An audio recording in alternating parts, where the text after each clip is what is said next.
it. Okay, see you at the next tournament. Yeah, it's a good point. And after Serral versus Raynor Game 6, that does it for me. That game alone, holy God.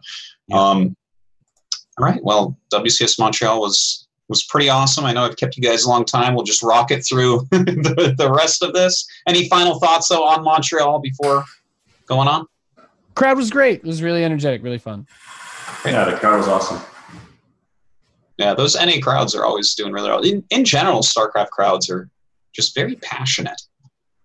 It was great. The only thing that was a bit sad as a player at the tournament is how the audience and the players were completely separated this time. I think that's always nice in the StarCraft tournaments. How usually you have that practice area, right, or like the group stage area, right, connected to the audience. But obviously, it was awesome that people could like sit in a proper stadium this time. Yeah. Mm-hmm. Mm-hmm. Yeah. All right. Well, moving on to GSL real quick. TY smashed Zest 4-1. I don't know if you guys saw it, but every single TVP at this point basically is proxies. Do you guys have any thoughts on that fact? It's a bit boring, isn't it? You know, it was fun and exciting for a little bit. I'm like, whoa, everyone's playing crazy, and I had a couple fun days, and now at this point I'm just like, the Protoss isn't going to find this, and Protoss doesn't know what's coming, so it's really tough. And I don't know, but is there something wrong? Is this going to stabilize? Any thoughts on that? Honestly, it's kind of hard to say. But in my experience, usually when a cheese is popular, it always gets figured out, no matter how insane it looks. So, yeah, you know what? When I do these proxies, it's like I agree. When you watch it from Maro's point of view or TY's, you see it from a very good light most of the time as well. But if I do the same and like I get the wrong end of the stick a lot of the time as well. So it's when I do it, my win rate will also be around 60% or something. It's not like I win every game. I think more than balance wise, it's just a bit messed up. I think because it's really hard for the Protoss to scout, and it's always something different, and it's super frustrating. Like I play Protoss myself as well a little bit, and I know it's really frustrating. But honestly, I think it'll get figured out. Yeah, I tend to agree with that. So Maro moves on to his third GSL Codes Finals in a row against TY. Is he going to take it? Are we going to have this crazy storyline going in where it's just Maru and Serral are the only people cared about at BlizzCon? Probably. I have to say that you probably saw Maru against Gumiho. You probably casted it, right? Yeah. And I think Gumiho looked rather weak. Because a lot of people are like, well, Maru played the best TVT ever, but I really do think Gumiho looked kind of bad that series. So I don't know how much it says. Maru is a preparation genius, but at the same time, TY is really different from everyone. So I'm really interested, but if they played in a group stage match, I really wouldn't put it past TY to win at all. Since it's the final and Maru is like, I don't know what happened to him to be such a preparation master, but he's probably going to take it. With that being said, who's the actual best player in the world? Is it Maru or is it Serral? It's Maru. Well, I guess we are about to find out. It's Maru. Yeah, it is Maru. It's going to be a bit strange because Serral is very good in CVT, but he's not used to playing too many Terrans. But at the same time, Zergs in Korea feel a bit lackluster. So yeah, I hope Serral and Maru will get to play each other. It's not super likely, I guess. They'll play each other. How could they? Who are they going to lose to? They're not going to play each other. It has to happen, right? Okay. Yeah. I'll take that to the betting places. Yeah. All right. Well, guys, don't forget to watch GSL Code S Finals. It is in 2 days. Saturday. Yeah, watch that. It'll be great. I think it's at like 5 p.m. KST. So maybe a little bit earlier than we normally do, but a little bit later on Saturdays. Okay, just real quick. KSL, we just had it finish up. Last ended up 4-0ing Jaedong. It was kind of a disappointing finals, unfortunately. Yeah. I'm pretty sure they're not going to bring back the winner chooses map. stuff snowballs way too quick, but Wait, they had a winner chooses map. Yeah, so in KSL it has been winner chooses map. So we've had like a lot of 3-0s and 4-0s. Yeah. So Genius. Okay. it's like top tier. the thing is, by the time you get to the 4th map, you're like, okay, these maps are pretty neutral now, right? Like we're getting into neutral territory, but the momentum's there. So it's like, oh. Could be that they were trying to encourage comebacks or something like that, but it's still very silly. Yeah, it was a little bit off and a little bit disappointing that finals, but what can you do? The new KSL qualifiers are in like 2 weeks, so hopefully we have some new rules by then about that.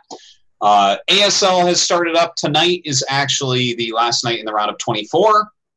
Basically, all the top players have gotten through thus far, and it starts extra early today in just 5 hours, which is part of the reason why I have to go through all this real quick because I have to go to work soon. All right.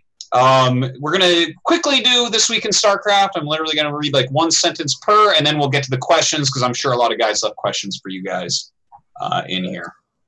So just 1 second. I know we have a very important thing to mention This Week in Starcraft. Thermi Cup 2. Why don't you tell us about Thermi Cup? We'll take extra long on Thermi Cup 2 and then extra long. Everything else. Yeah, what is Thermi Cup 2? Tell us about this. Okay, so Thermi Cup 1 was just a €300 online event for the Benelux players, basically. The Netherlands, Belgium, and Luxembourg. And I really enjoyed it. Like, I really enjoy organizing tournaments, so I decided to take Thermi Cup 2 a step further. I'm hosting it at a local LAN. Well, local is like 3 hours away still from my house. It's going to be a 1K prize pool, which is more than the 3 times increase of last time, which I'm really proud of.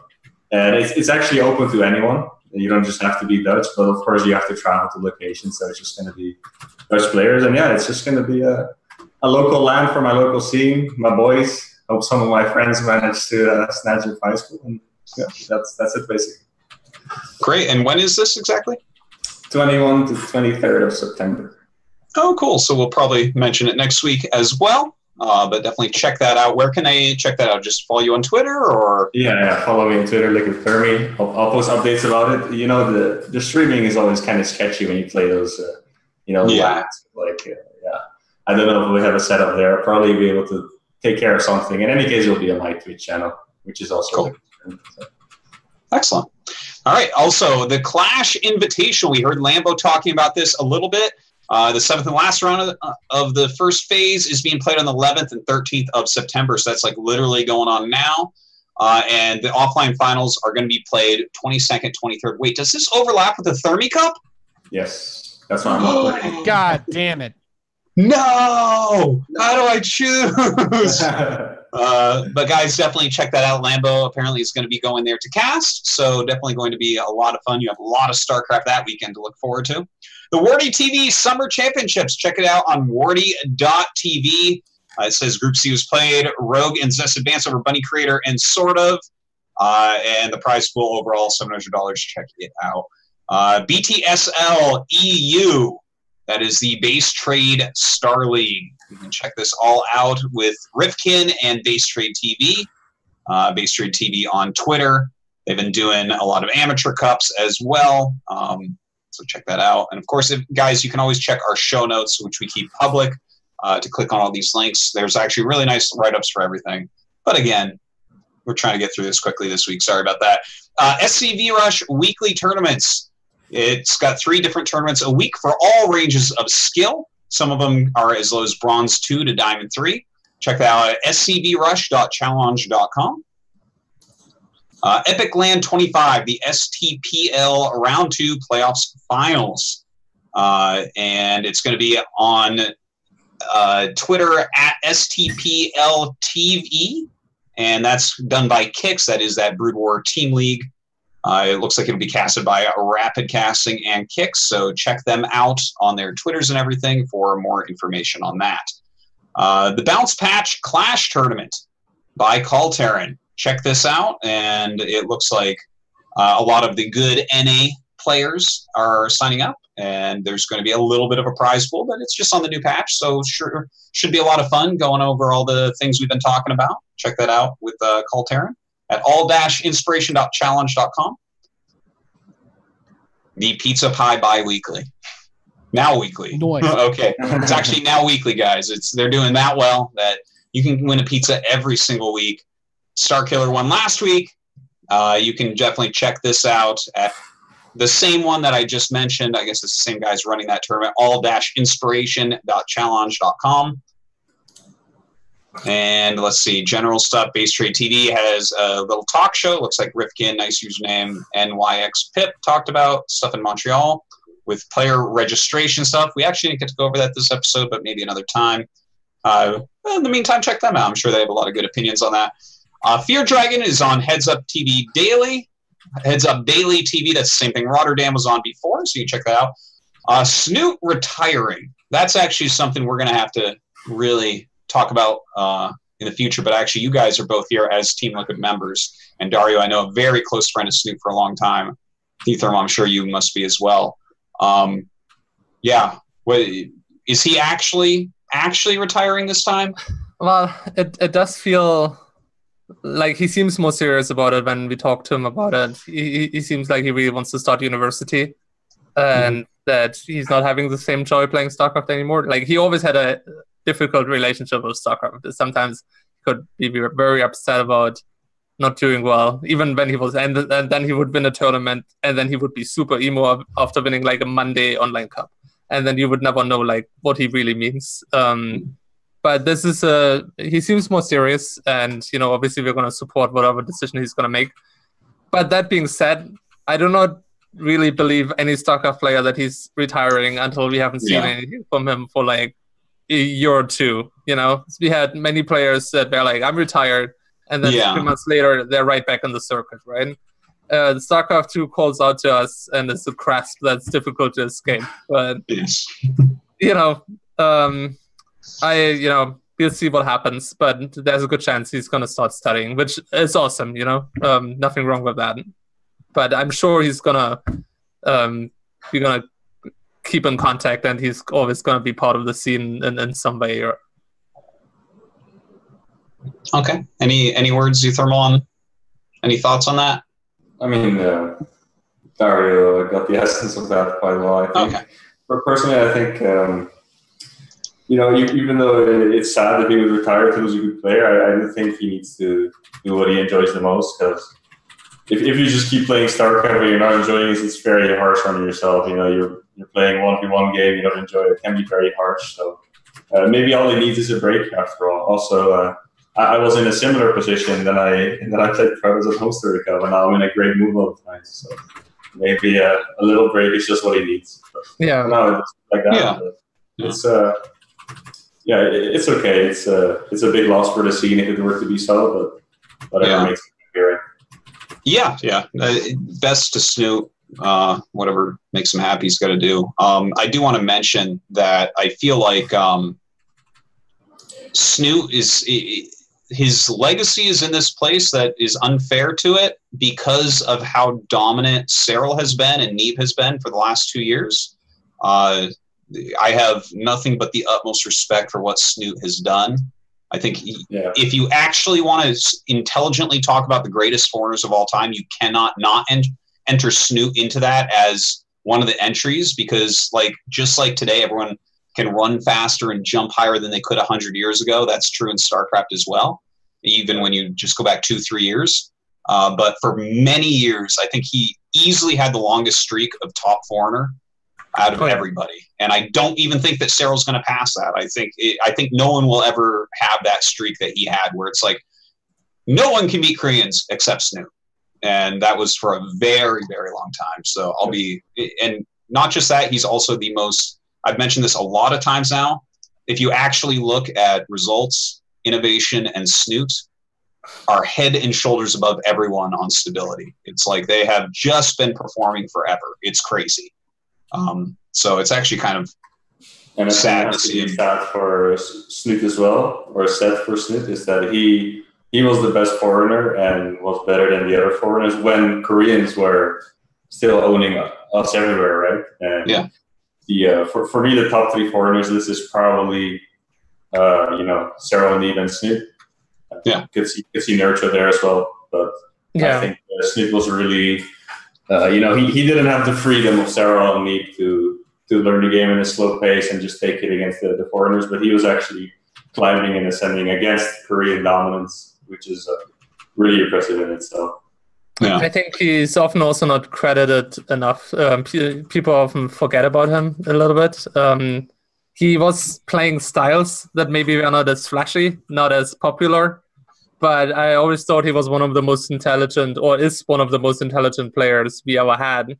And if you actually talk to Snoot about StarCraft, you're going to notice that he understands the game on a level that most people don't understand. And he always impresses me but with crazy defenses when I think we've all had moments where we didn't understand how he could hold Mass Marine with chess queens and then still, or lose like a third base or fourth base to the initial Marine push and then still somehow come back with like 80 drones and like get it in this perfect defensive setup.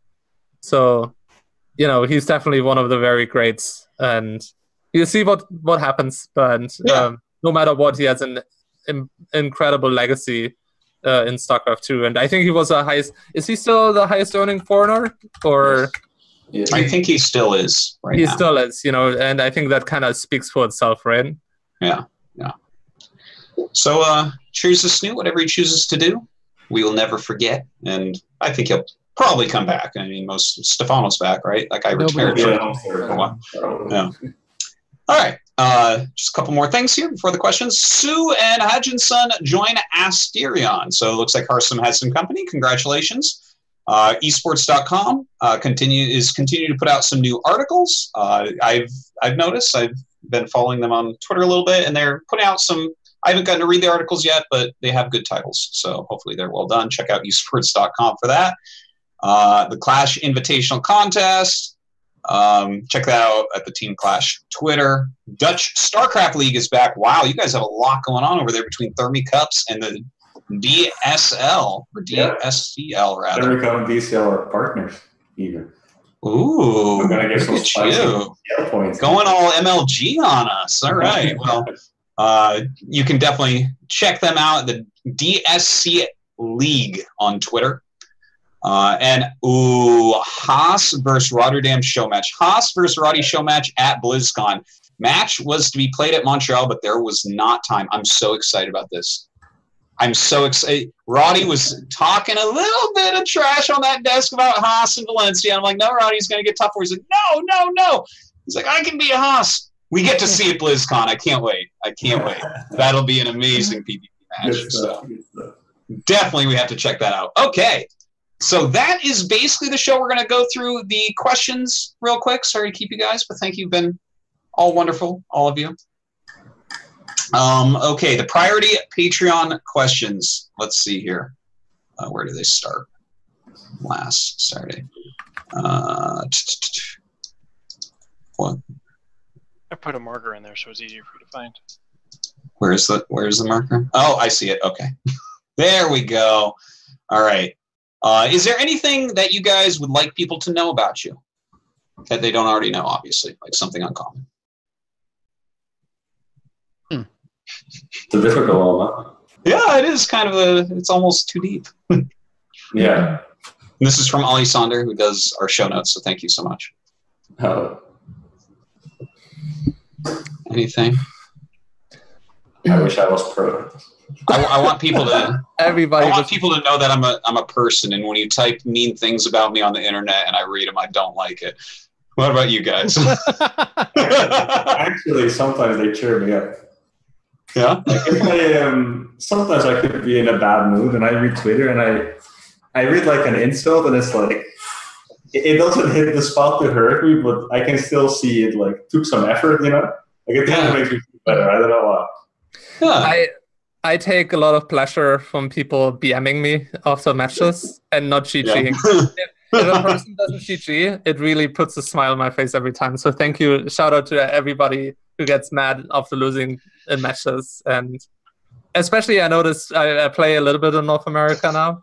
And especially when I don't play with my nickname, people are so BM on this letter. And it puts a gigantic smile on my face. It's actually incredible. The things I hear sometimes. And, I just sit here and I'm like, yep, I'm a decent human being.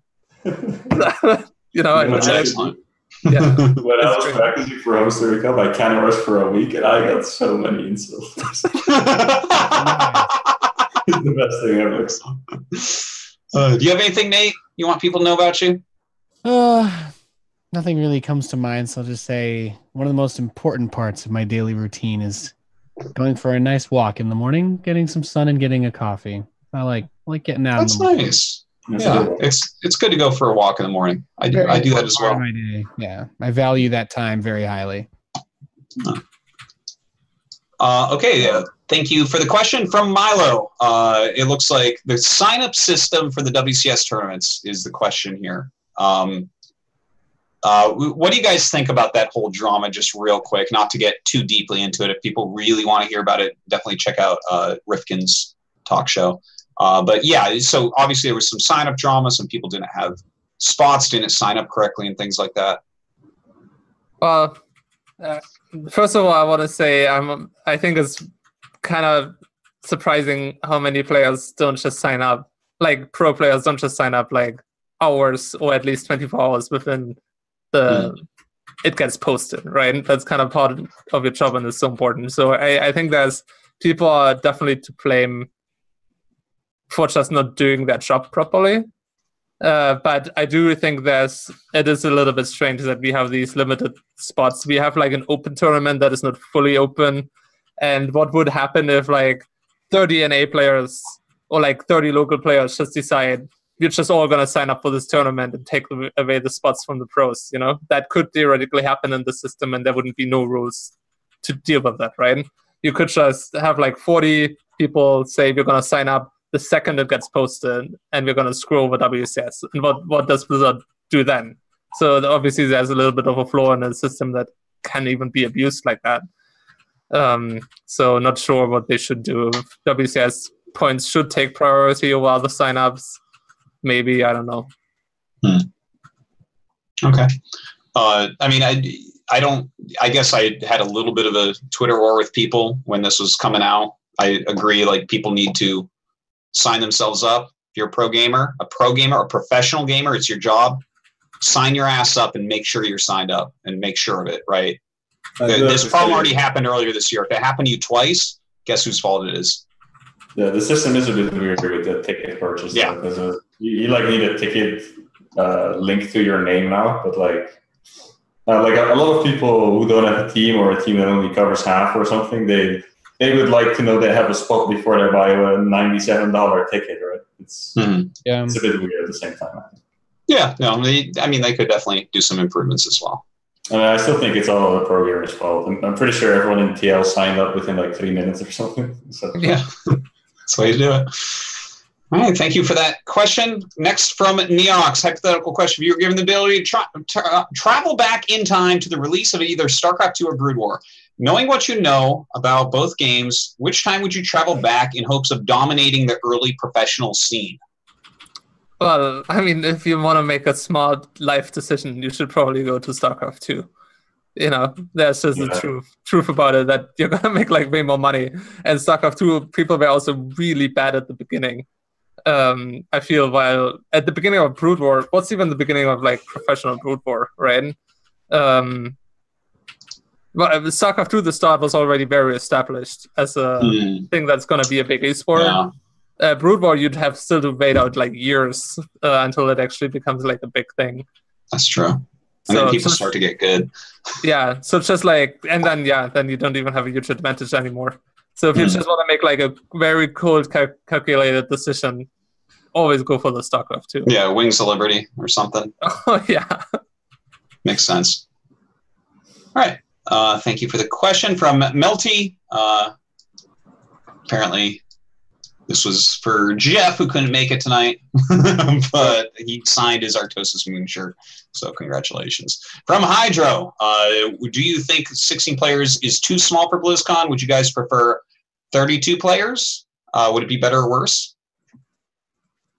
I think it could be a bit bigger, but 32 sounds a bit excessive. Like if 18, right? Euthermal?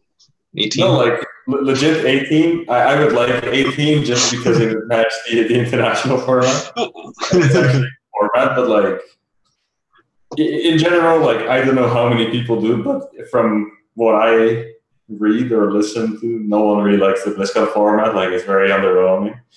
And I feel like you could do a lot more, even if you have like 20 players or something. But at the same time, I do think if you take top 32, it doesn't really feel as exclusive as it should be, probably. Like, it feels like you just get a bunch of players in there, you know what I mean? Mm-hmm. I wouldn't mind if it was 18 or 20 with a different format, but 32 is a bit much for sure.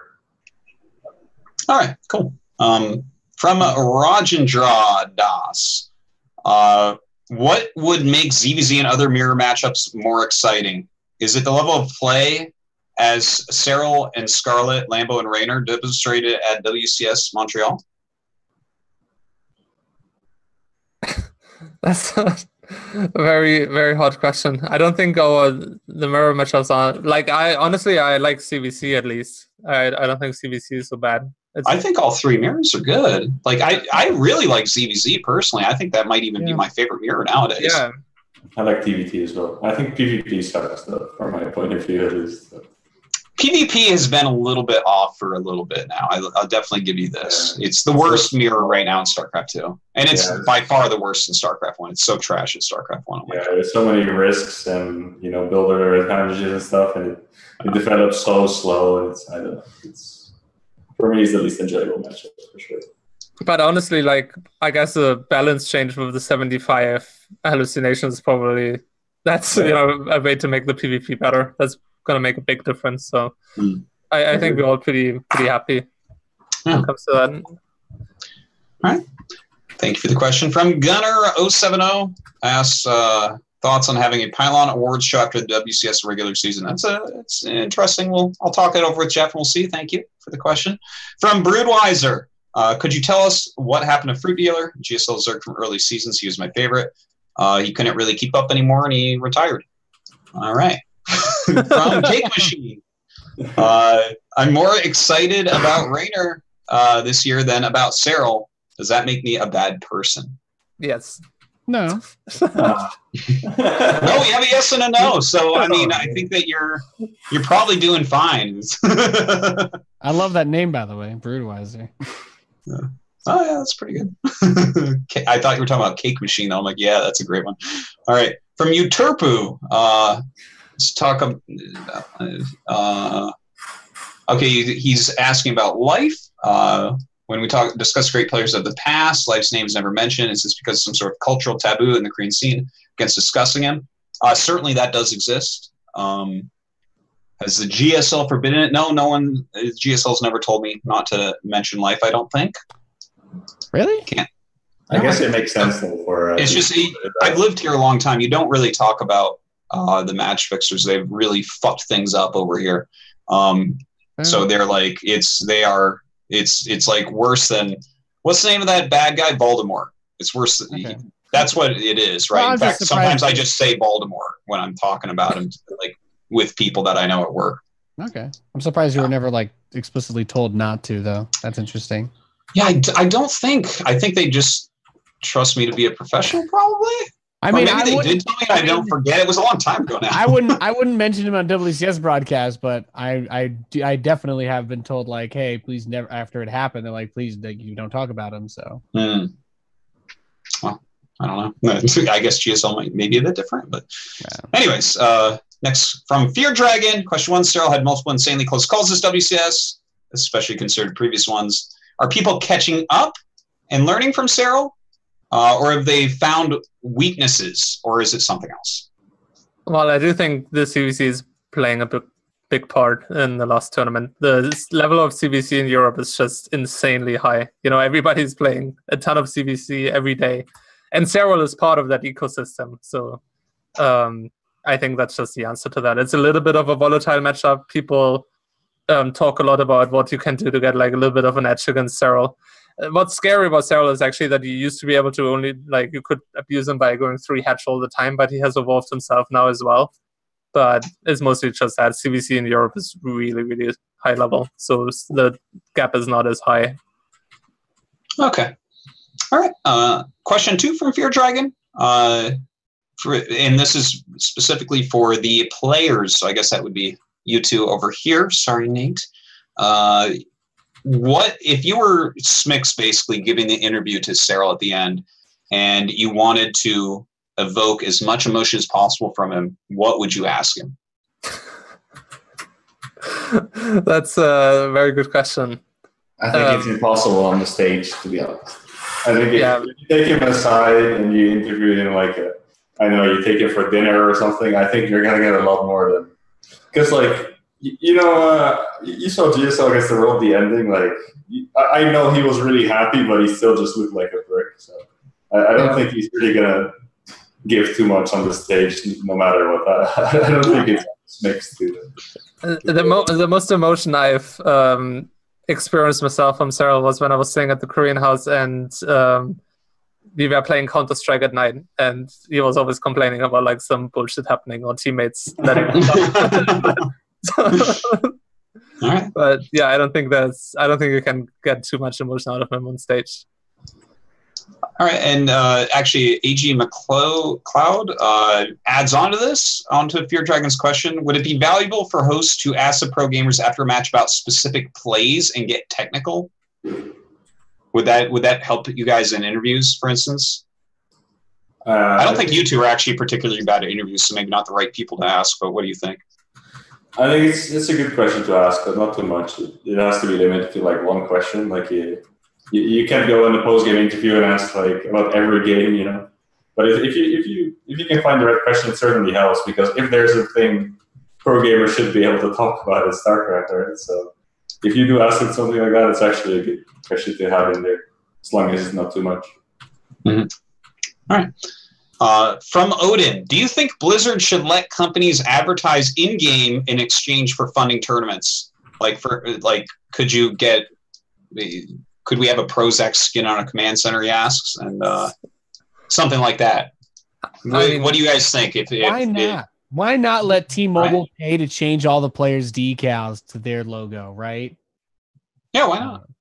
Put a big monster logo in the middle of the map. But using the map stuff, I think makes sense. I don't see why not. I mean, you're going to get angry teams as well. A lot of that stuff is also able to be set up so that's only visible to the spectator as well, right? If they just have those. Yeah. That's basically like what was it? The old Shoutcraft had that or something, didn't it? Where they had like I think it did stuff at the bases. Like the WCS Game Heart, you already could just paint more logos, as far as I know. I guess doing it to like a really like in-depth type thing, like actual doodads or stuff on the map, maybe gets complicated. All right. Thank you for that question. From Aries, you mentions that GSL is shorter and WCS events are really long and hard to watch the whole thing. Do you guys have any ideas to shake up or add more excitement to the WCS formula?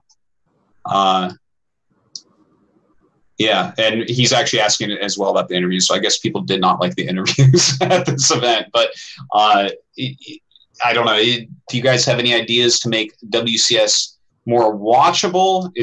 It seems like it just has to be a marathon. There's just too many players there. Yeah, it's unfortunately just a reality that we are limited by the days of an event usually. It would be awesome. I think all the players would love if we have an extra day, because that also means we could do maybe different formats. We could have maybe double LM or something like that, but it's just what it is, right? We have so many players that need to play their matches, and there's nothing that can be done about that. And to be fair, the WCS Challenger, like I actually end up watching more WCS Challenger than actual WCS nowadays, because it is in that shorter block format, and it's kind of just on at a good time, and I can just turn it on each day, like a new episode. So, I mean, it kind of has that now. Guy in the Discord. All right. Thank you for the question from Bilbo.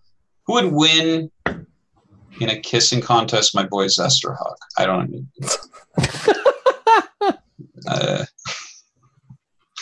All right. Thank you for the question. Them, obviously. That's the only right answer. Huck is a lot shorter than Zest. I don't know. This is a weird question. Huck is really passionate. He wins. GG. There you go. The producer has spoken. All right, from Matt 500. Speaking of Zest and Terran, my favorite Protoss player seems to have a tough time against Maru. and against other Terrans you've seen. Do you guys have any thoughts as to why Zest has a hard time beating Terrans, or even specifically Mara? He really doesn't. Yeah, I Pretty sure he's I like beaten every Terran besides Mara. Mara's just really good. From my memory, right? Like, I'm actually pretty sure he beat every Terran besides Mara. He was 93% this year against Terrans. Yeah. Maru is the only person that's beaten him, actually. So. Yeah. I think it's specifically a Maru thing. Yeah. Guess he's good. All right, this is for Artosis from Kilo Kilo. I'm going to change it to Love Kill Mary, TLO, Lambo, Euthermal. Gosh, I really like you both. We'll go with Kill on Lambo because he's not here anymore. I'm sure he's asleep. And I don't think he'll watch this part of the VoD for sure. Mary versus Love. I think, gosh, you know what? I really have great combos with both you guys all the time. I think I've known TLO longer, so yeah. I think we have a better chance in marriage, so I'll go with that. All right. This is for Nathanius from Melty, the same question. Oh, great. Okay. Didn't want to leave you out there. The easy one is kill Lambo because he's not here. I feel like TLO, Dario's understanding. He's been where I've been. But, I mean... What does that mean? I feel like, I've kind of got a thing. I've got a history with the Dutch. So I think... I'm going to use and abuse Dario, and I'll marry Euthermal. All right. Sounds good. Both you guys get married. Congratulations. Some people in here... You get figure out BCs together. We can go double dating. It's going to be amazing. All the awkwardness. We'll play 2v2 and drive by BC, everyone. All right. Some people are asking multiple questions, so we're going to skip some of those multiple questions. Sorry, guys.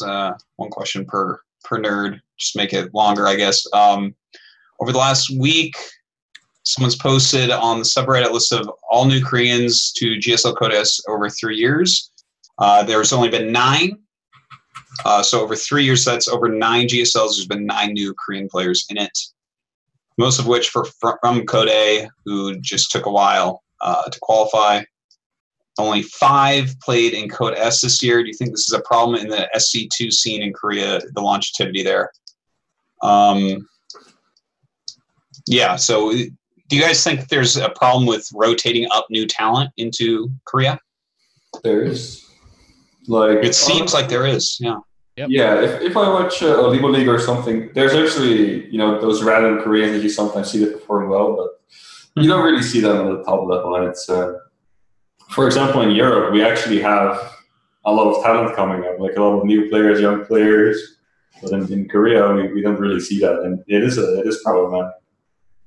I'd like to see the stats on ladder play between Koreans and Europeans and just see what that looks like.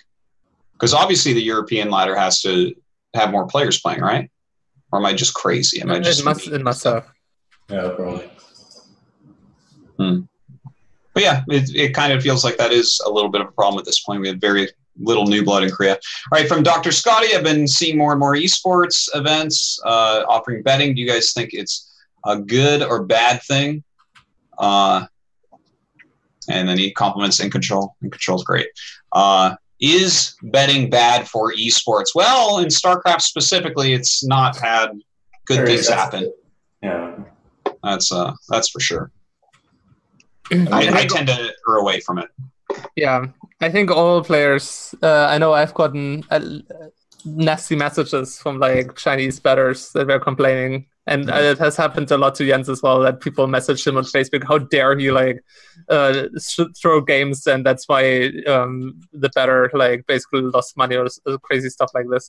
I'm not a big fan of the whole betting scene either, because I feel like it comes unfortunately with a lot of bad things.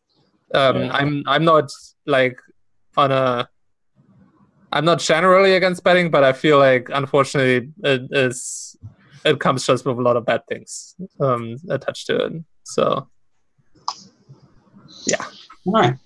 Cool. I think betting has helped some other esports grow a lot as well, and in general not a bad thing, but for esports it's just a bit messed up, because there's, besides those bad things, because everyone gets those people messaging you in game, insulting you or whatever, but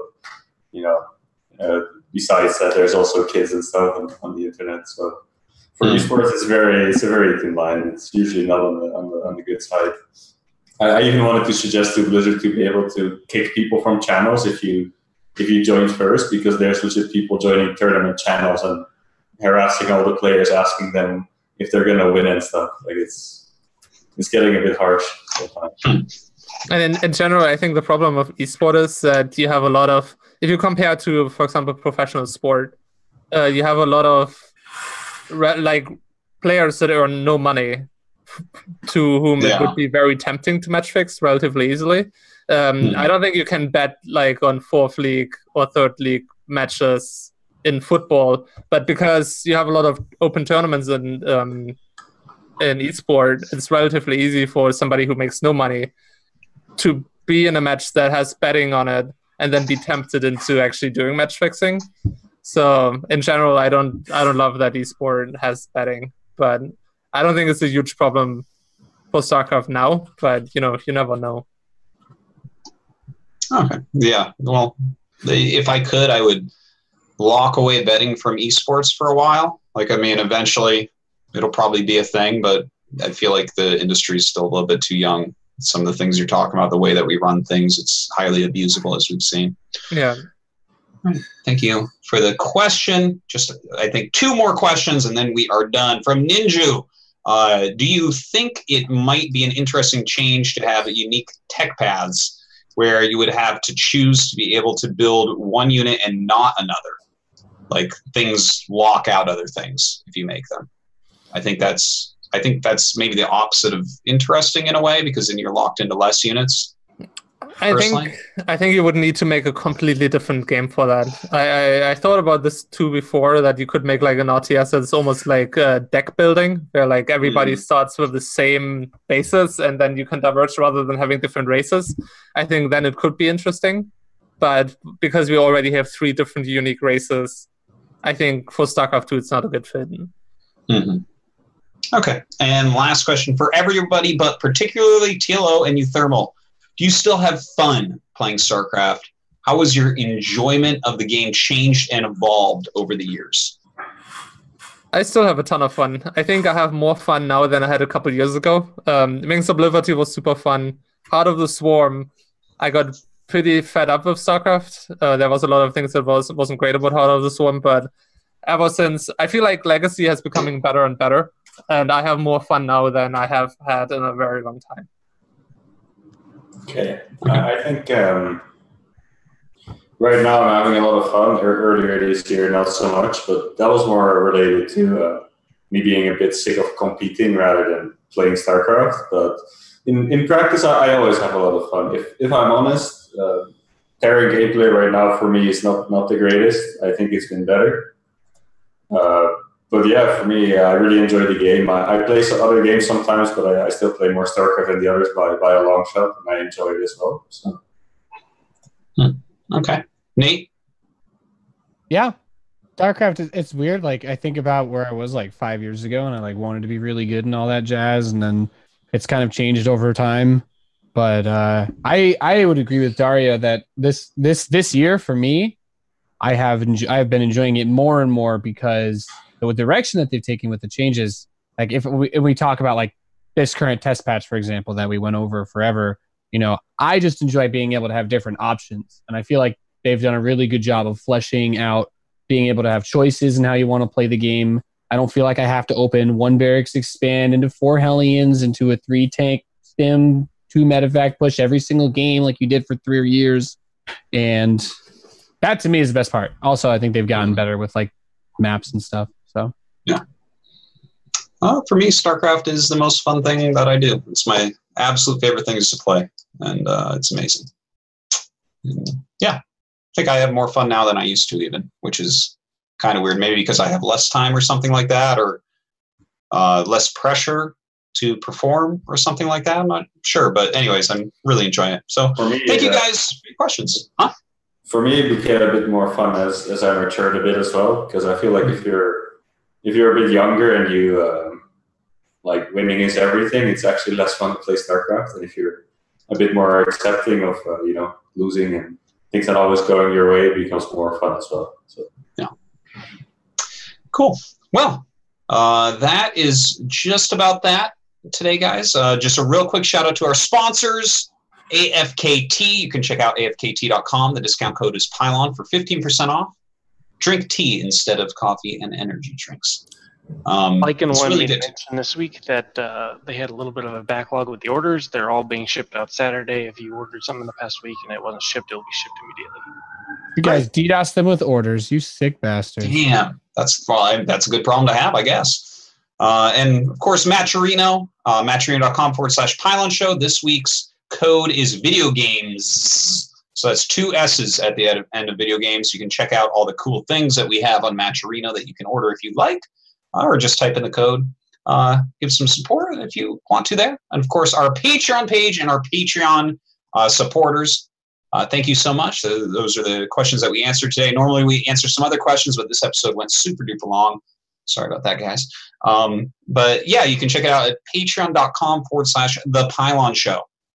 So yeah, that's just about that, guys. Thank you so much for coming on. This was just a blast. We had so much to talk about. I could actually, if I was really cruel, keep you guys here for a couple more hours and just keep talking until you're like, we have to go, because I really do enjoy to hear everything you guys think about. But you, Thermal, what do you have going? What do you want people to know before we turn this off? Well, of course, I have the Thermic Cup next week. I know for most of you, it's not too interesting because it's just a local LAN. But if you're interested, follow me on my Twitter at LiquidThermi. For now, I won't be able to stream for a little bit until I get back home in the Netherlands. So for the stream viewers, you'll have to wait a week or two, but then I'll be back. Also at LiquidThermi on Twitch. And yeah, even though the BlizzCon race is over for me, I think there's still some tournaments to play right now. Like the Starcraft Ultimate Series, for example. It's going to start in 2 weeks as well. I'll be playing that. And yeah, I'll be playing whatever comes up pretty much. So see you guys in the online streams, I guess. Great. And TLO? Well, yeah, same for me. Basically, I'm gonna get back to practicing. Use off season to try to get in the best shape for WCS 2019. I'm gonna be streaming a little bit here and there. Our living situation is not so ideal right now. My girlfriend and my apartment flooded here in Canada a while ago, and we've been living at her grandma's, which is not the most ideal setup. But in October, we're going to have our own place again, and from there on, I can stream way more again. So there's been a little bit of a drought when it comes to streaming, but I'll get back there. And the latest, I'm going to be back on that regularly in October. All right. Excellent. And, of course, Nathanius. You know me, just streaming and memeing. If you want to see somebody brave the 10-minute queues and all the TVTs playing the test map, I'm your guy. Excellent. Where can they find you, Nathanius? Stream on Twitch, twitch.tv/Nathanius, and on Twitter, NathaniusTV. Send me a shit post or something. Perfect. Okay. And as for me, GSL Code S Finals on Saturday. Make sure you tune in. Mario versus S. Let's see if Mario can make history. And ASL, we have starting in 4 hours and 15 minutes. Last group in the round of 24, then the group selection, so you can check that out. Next week, I think it'll be In Control flying solo. I have to go. I will be gone all week in New Hampshire for my brother's wedding. So, yeah, I will see everyone later. Thank you again, guys, for coming. Much appreciated. And thanks, everyone, for watching. Cheers to Cobra and Alessander for all the help. See you guys next time. It was fun. See you guys. Bye-bye.